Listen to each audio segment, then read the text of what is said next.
Samhain blessings, everyone. Samhain, Lanasa, and Yule are my favorite seasons during the wheel of the year. But it's this time in particular that offers me a chance to embrace the beauty between light and shadow, seen and unseen.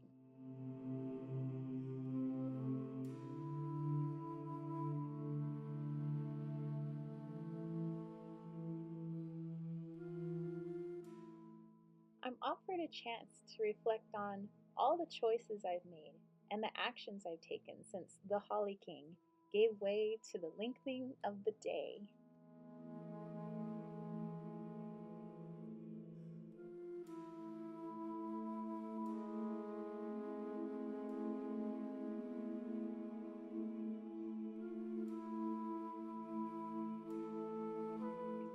The decks I've chosen for Samhain reflect this very landscape. The art embraces muted coloration and more uncomfortable themes, offering me a chance to heal my shadows in a space of stillness.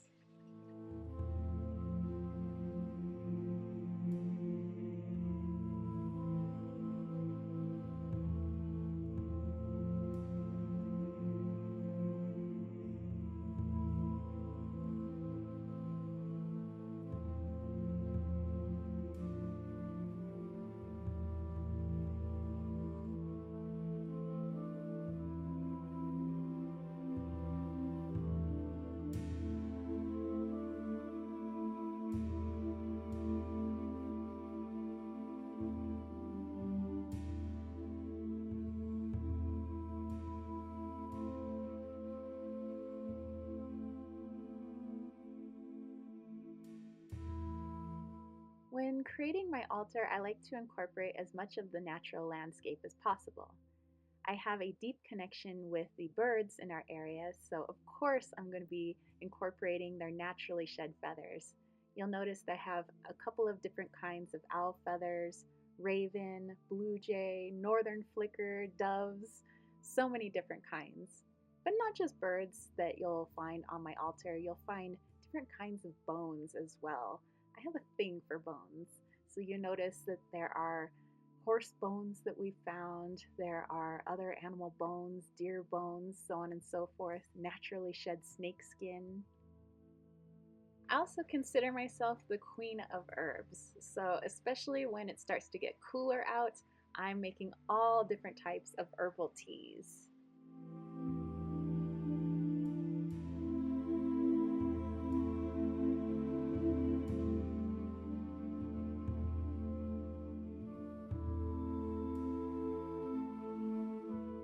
I've had a fascination with bones and skeletons since I was very young. In fact, my mom would get upset because I had a room full of bones in my bedroom.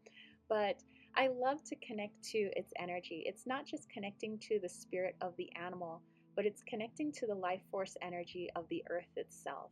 It's what we leave behind, a remembrance that we are the earth, that we are the animals, we are the trees, we are the crystals.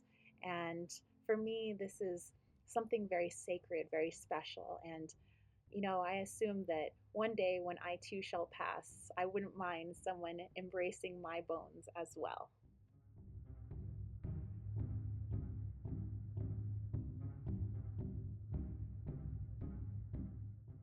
Samhain is a time to honor our ancestors, and the land that we live on was filled with all different types of tribes and peoples that came through, from the Anasazi to the Diné, also known as the Navajo, the Hopi, the Apache, and many settlers, and now us.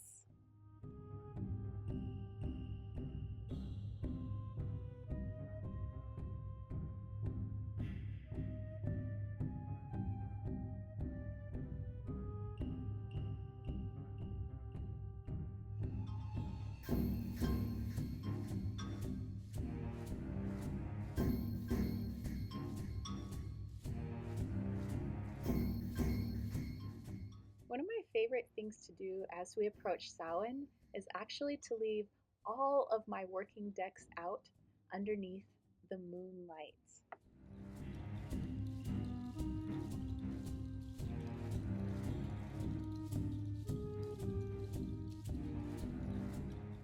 During this season, the White Mountains begins to slowly pull its bright colors from its landscape back into the sandstone and soil. Our grosbeaks, hummingbirds, and tanagers have returned south to make way for our black phoebes and dark-eyed juncos. Our squirrels have shed their coppery red for a coat of gray and white.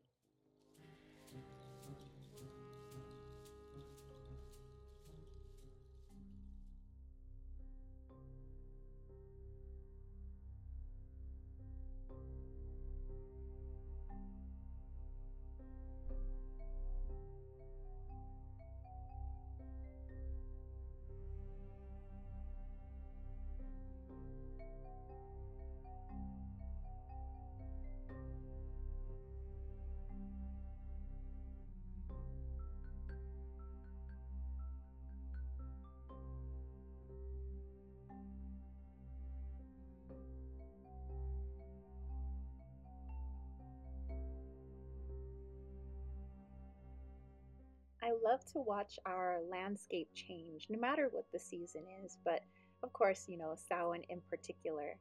It reminds me that I too change, that I'm not stagnant, the earth isn't stagnant, that I am the earth.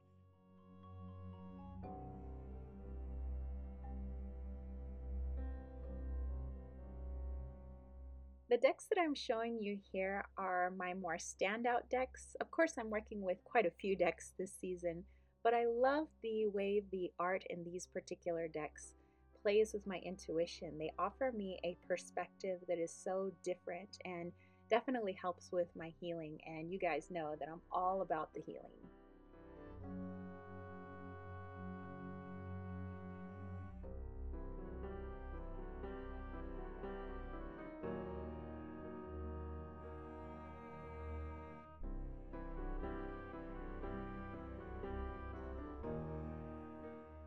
The Solitary Witch Oracle by Lucy Cavendish, I think, perfectly embraces or embodies the White Mountains, this particular landscape. I think if they created a deck based on this area, this would be the deck.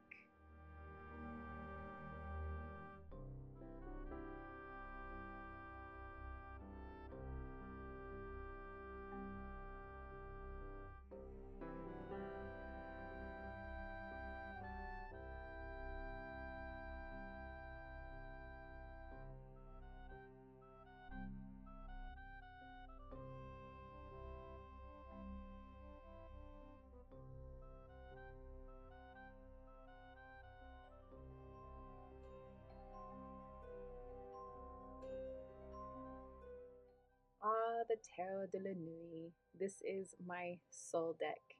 I can't quite explain in words why this deck just speaks to my soul, but if I were to create a deck based on my shadow self, this would be it.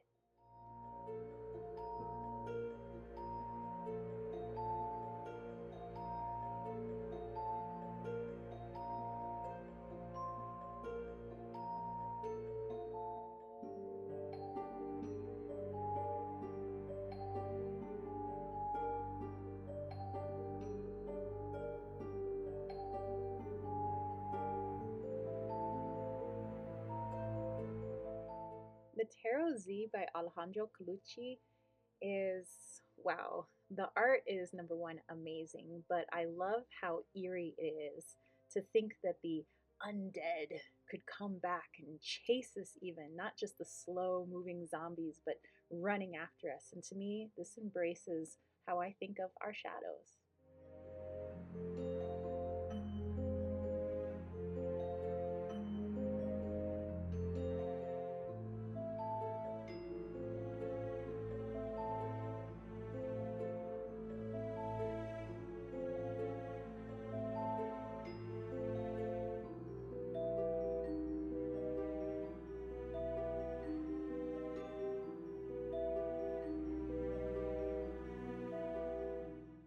The Bohemian Gothic Tarot by Alex Ukolov and Karen Mahoney, to me, is representative of having fun with our healing. Yes, it's serious, but we can also have a bit of cheeky fun with it.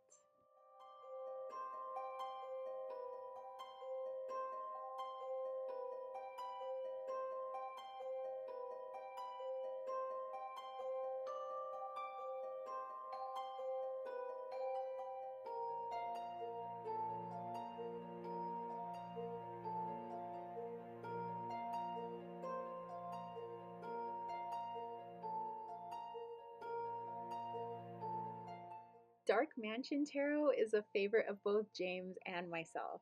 To me, this deck looks exactly like the Haunted Mansion in Disneyland. I think it's a lot of fun. I love the art. James loves the art. He's always like, "Where's the Dark Mansion?" when I'm busting out my Samhain decks.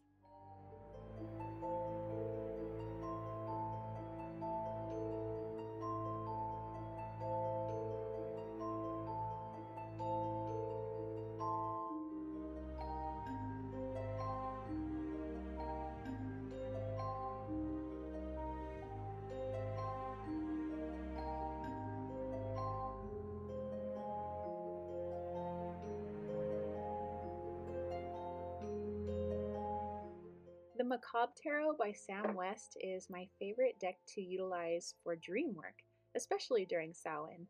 I love the simplicity of the art, and I think that it helps me to break down my dreams rather well.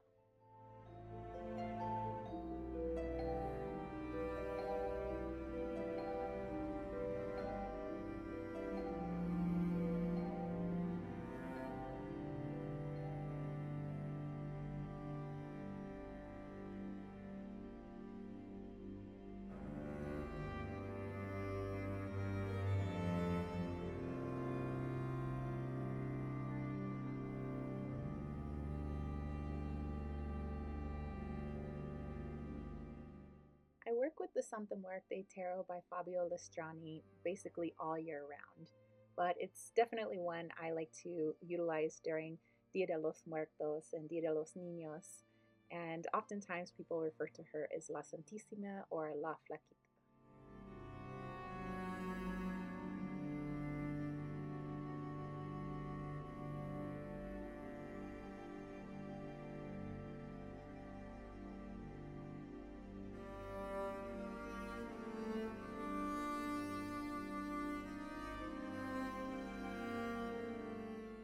I have an OG version of the Earthly Souls and Spirits Oracle deck by Terry Foss, and what I love about it is that the back of the cards has a different phase of the moon, and the backing was created by Terry Foss's daughter.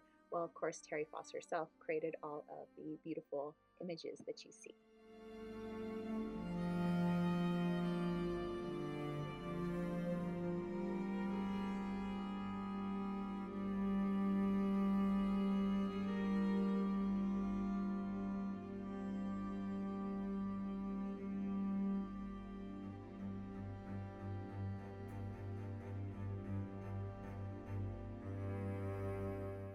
Le Tarot de Marseille by Polka is one of the few pip decks that I love to utilize. The art is creepy. I love the umbilical cord that runs throughout each and every card, and it's definitely perfect for this time of the year.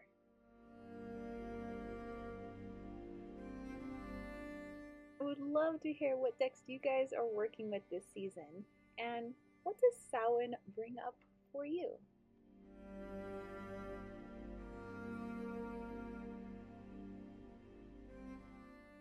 I love you guys. Have a happy Samhain.